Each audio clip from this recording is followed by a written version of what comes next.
Ce journal vous est offert par le FPI, Fonds des promotions de l'industrie, votre partenaire privilégié pour la réussite de vos projets.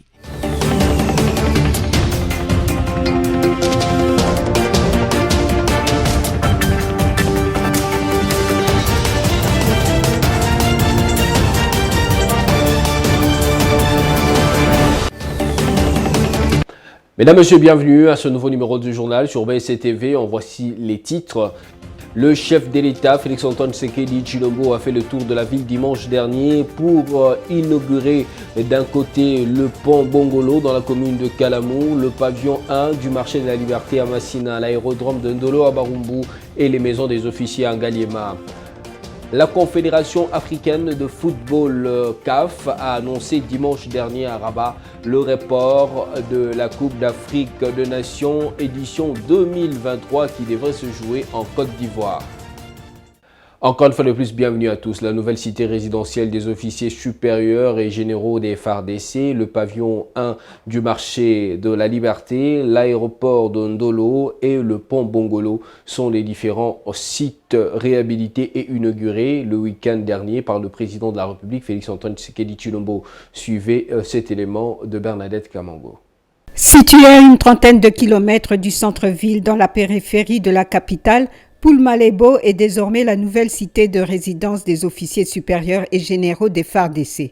Ce dernier est un projet du gouvernement initié en 2016 mais dont les travaux s'étaient arrêtés en 2018 faute de financement. En janvier 2022, sur instruction du chef de l'État, le gouvernement, à travers le ministère de la Défense nationale, a relancé le projet avec le même partenaire. Le président de la République a procédé à la remise symbolique de 30 premières villas. C'était ce samedi dernier. Ce même jour, le pavillon 1 du marché de la Liberté Musée Laurent-Désiré Kabila a lui aussi été inauguré après sa réhabilitation à la suite de l'incendie dans la nuit du 14 au 15 novembre 2021, causant des dégâts matériels importants. Ce drame avait endommagé 60% des étalages de ce pavillon. Ce dernier reçoit plus de 400 commerçants. Autre site à l'honneur, toujours ce même samedi, c'est l'avenue Bongolo. Fermée à la circulation depuis 2019 pour dégradation totale, l'avenue Bongolo, qui relie les communes de Kassavubu et de Limete, est rouverte à la circulation depuis ce soir-là. Par la même occasion, le chef de l'État a inauguré le nouveau pont Bongolo jeté sur la rivière Kalamou. Désormais, par cette réhabilitation, les usagers peuvent partir des communes de Bandal, Ngiringiri et Kassavubu pour déboucher directement à Limete en traversant les quartiers Kaunda et Yolo. Enfin, 80 ans depuis sa construction, la piste d'atterrissage de Ndolo de 1600 mètres, deuxième aéroport de Kinshasa, a reçu sa première cure de rajeunissement. Il s'agit d'une nouvelle couche de bitume suivant les normes en la matière. En effet, cette dernière était parsemée de nids de poules et constituait un danger permanent pour les aéronefs. Tous ces ouvrages réhabilités apportent ainsi un soulagement à la population quinoise. Et en appui à la gratuité de l'éducation de base qui est devenue socle de la politique sociale du chef de l'État, Félix-Antoine Tshisekedi Tshilombo, la sénatrice Carole Aguito a pris en charge 3150 élèves finalistes pour participer à l'examen d'État édition 2021-2022. Nous sommes dans la province du Bas-Zouéry. C'est un jour inoubliable dans le Bas-Zouéry. Devant le siège de la Kadeko Bouta, un échantillon des parents et d'élèves vient assister à la concrétisation ce lundi 4 juillet 2022 de la promesse de la première fille du Bas-Zouéry, Carole Aguito Amela. Il s'agit du paiement de frais de participation des 3150 élèves finalistes qui participent à l'examen d'État édition 2021-2022. Ces enfants, pour la plupart de familles modestes, n'ont pas manqué les mots pour la sénatrice Carole Aguito. Que Dieu le Tout-Puissant bénisse la sénatrice Carole Aguito. C'est un acte qui soutient la jeunesse de la province du Bas-Zouéry en général et celle de la ville de Bouta en particulier. Nous en sommes reconnaissants. Nous remercions d'abord premièrement le bon Dieu d'avoir mis un cœur d'amour dans notre maman qui est en train de donner, donc de faire de bonnes actions à nous élèves. Et c'est là aussi, c'est un exemple à suivre pour nous les femmes, d'être toujours là à la hauteur montrer des bons exemples et de soutenir aussi les parents. Pour l'IPPAI du Bazuélé, avant cet acte de la Fondation Carola Guito, les parents de candidats éprouvaient beaucoup de difficultés. C'est donc l'occasion ici de louer cet acte de la sénatrice Carola Guito. C'est un sentiment de joie qui nous anime pour le moment ici, puisque les parents de nos candidats du Bazuélé éprouvent beaucoup de difficultés quant à ce qui concerne les frais de paiement. Ils sont harcelés par les écoles en matière donc, de frais de fonctionnement, frais d'intervention ponctuelle, ainsi que les frais relatifs à la participation aux épreuves. Et avec ce que maman vient de faire comme geste, c'est vraiment très louable.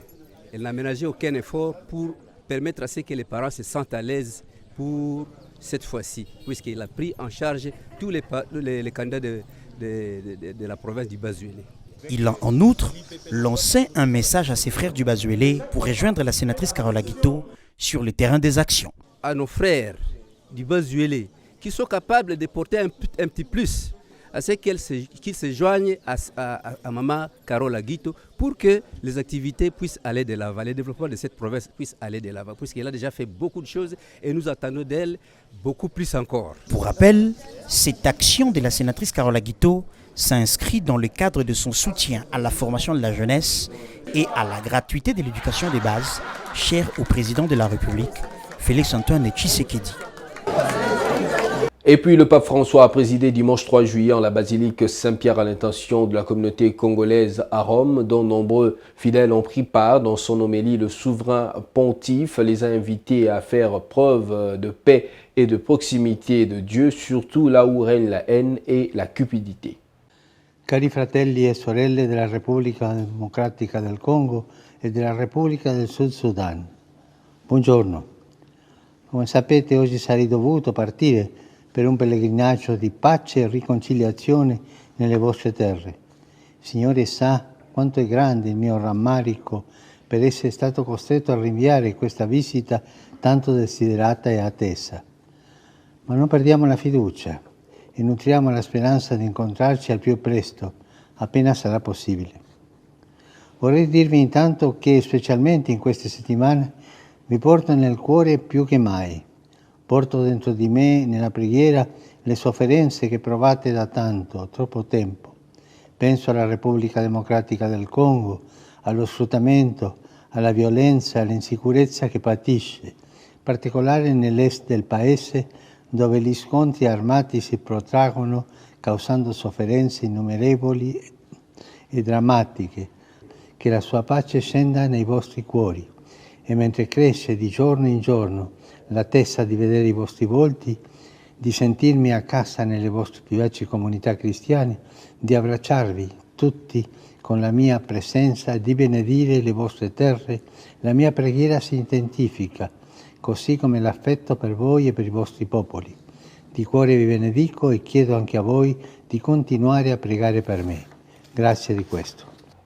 Toujours dans les chapitres de religion, le cardinal Fridolin Ambongo s'est exprimé dimanche 3 juillet demandant une grande implication du pape François pour la paix dans la partie orientale de la République démocratique du Congo en termes de soutien à la diplomatie du bon voisinage entre la RDC et le Rwanda menée par le président de la République. C'était à l'occasion de la messe célébrée le même jour à l'esplanade du Palais du Peuple par le cardinal secrétaire d'État Pietro Parolin qui s'est exprimé. Tout à fait autre chose, c'est un nouveau-né qui vient de voir le jour, le magazine Kuviwa, puisque c'est de ça qu'il s'agit, et le tout premier magazine écrit et audiovisuel consacré à la relève entrepreneuriale en République démocratique du Congo. Plus de détails dans ce reportage d'Estella Hachema.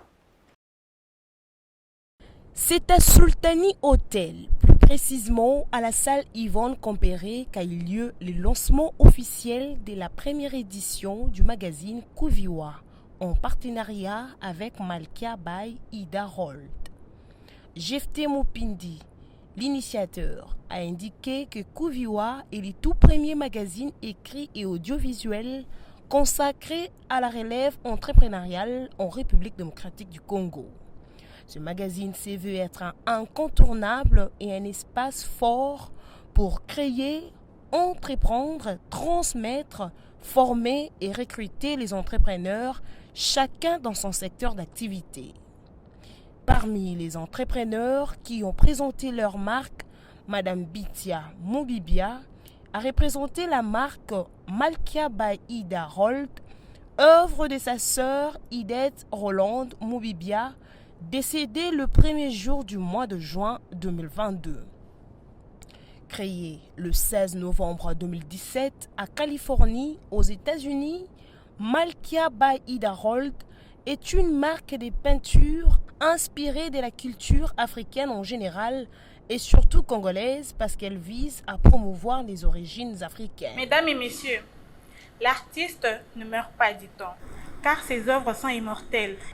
Mais je pense aussi que cette immortalité est existentielle dès lors que nous qui avons le souffle et la force pouvons contribuer à rendre cette immortalité réelle en pérennisant ses œuvres. Ainsi, je vous invite à vous procurer de la marque Malkia by Ida Rold, d'en faire votre marque, la proposer aux autres afin qu'ensemble nous puissions aider cette jeune créature à grandir et à atteindre les ambitions de son initiateur. À la même occasion, Bitia Moubibia a aussi participé au panel sous le thème « Oser l'international ». Dès l'émotion, passant par la joie d'avoir respecté la mémoire de sa sœur, artiste talentueuse qui voulait à tout prix représenter les Congos à travers des œuvres qui témoignent du professionnalisme et de l'amour, n'a pas manqué à dire à la fin de cette activité. Idette Moubibia était une fille très gentille, très sociale, et elle avait cette facilité-là de toujours réunir les gens ensemble, de mettre en communication toutes ces personnes. L'artiste ne meurt pas, il vit à travers ses œuvres que des témoignages à l'égard de cette étoile d'art qui s'est éteinte si tôt. Et le clou de girofle est une épice obtenue à partir de boutons de fleurs du giroflier. Il est connu pour ses vertus. Pour ce faire, la rédaction de BSC TV vous propose les bienfaits du clou de girofle à travers cet élément, images et commentaires. Le clou de girofle est constitué de boutons de fleurs issus d'arbres appelés girofliers. Le clou de girofle est connu pour sa consommation alimentaire et est utilisé aussi en cuisine pour sa saveur puissante. Il est généralement utilisé en condiment. Le clou de girofle est issu d'un arbre à feuilles persistantes qui pousse en Asie et en Amérique du Sud. Le clou de girofle peut se prendre comme un médicament préventif ou actif dans le cadre de lutte contre le nettoyage des reins, lutte contre les infections urinaires, lutte contre les douleurs dentaires, contre les douleurs musculaires et les problèmes d'estomac. Il est utilisé pour l'hygiène buccale, il favorise la digestion. Le clou de girofle possède des propriétés biologiques intéressantes. Les feuilles de boutons de l'arbre sont utilisées pour produire de l'huile de giroflier largement utilisée en aromathérapie. Le bienfait pour la santé du clou de girofle résulte des effets analgésiques, anti-inflammatoires et antibactériens. En effet, le clou de girofle est une épice obtenue à partir de boutons floraux du giroflier qui contient de l'eugénol, un composé aromatique. Une infusion de clou de girofle permet de combattre les maux de ventre et les ballonnements. Pour ce faire, infusez 5 clous de girofle pendant 10 minutes. Pensez à bien sucrer la boisson. Vous pouvez en boire 3 fois par jour. Filtrez le citron et une cuillerée de miel. Il est déconseillé aux femmes enceintes ou allaitantes et aux enfants de moins de 12 ans. Les clous de girofle contiennent du phosphore, du calcium, du potassium, la vitamine C, de la vitamine B et du fer. Terminons avec un mot de sport. La Confédération africaine de football a annoncé dimanche 3 juillet à Rabat le report de la Coupe d'Afrique des Nations Côte d'Ivoire 2023 prévue entre juin et juillet 2022. Cette troisième édition aura finalement lieu entre janvier et février 2024, selon le président de la CAF, le Sud-Africain Patrice Motsepe. Place à la revue de presse.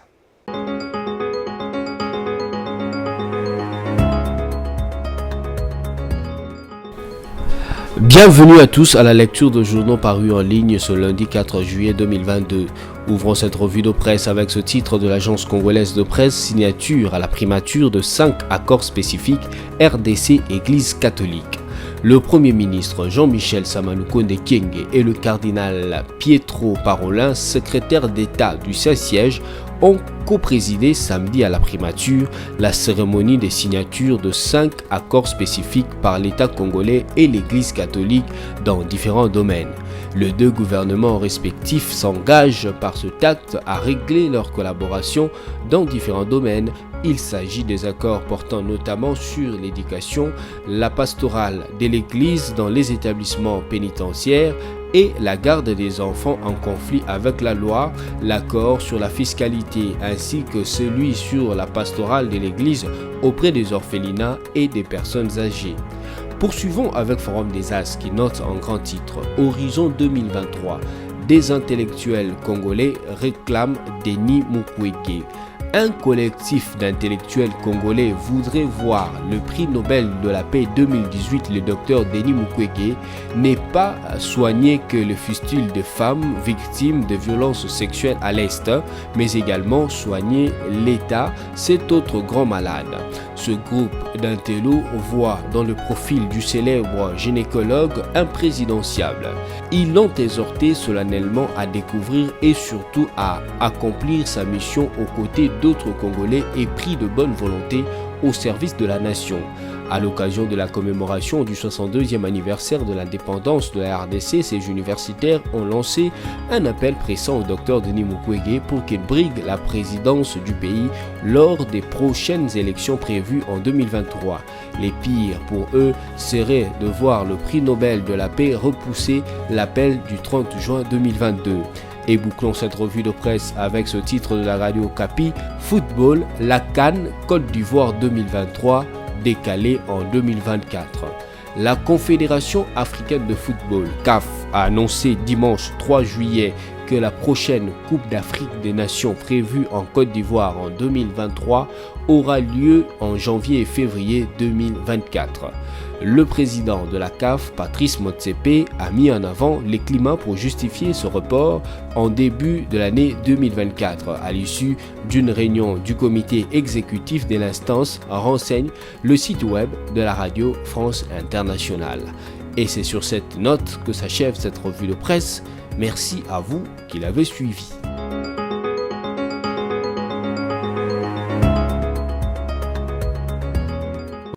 Merci d'avoir porté beaucoup d'intérêt à cette revue de presse. Pour ceux qui nous ont pris chemin faisant, voici le rappel de titre. Le chef de l'État, Félix-Antoine Tshisekedi Tshilombo, a fait le tour de la ville dimanche dernier pour inaugurer d'un côté le pont Bongolo dans la commune de Kalamou, le pavillon 1 du marché de la Liberté à Massina, l'aérodrome de Ndolo à Barumbu et les maisons des officiers à Ngaliema. La Confédération africaine de football CAF a annoncé dimanche dernier à Rabat le report de la Coupe d'Afrique des Nations édition 2023 qui devrait se jouer en Côte d'Ivoire. Mesdames, Messieurs, ce journal est terminé. Merci et à la prochaine.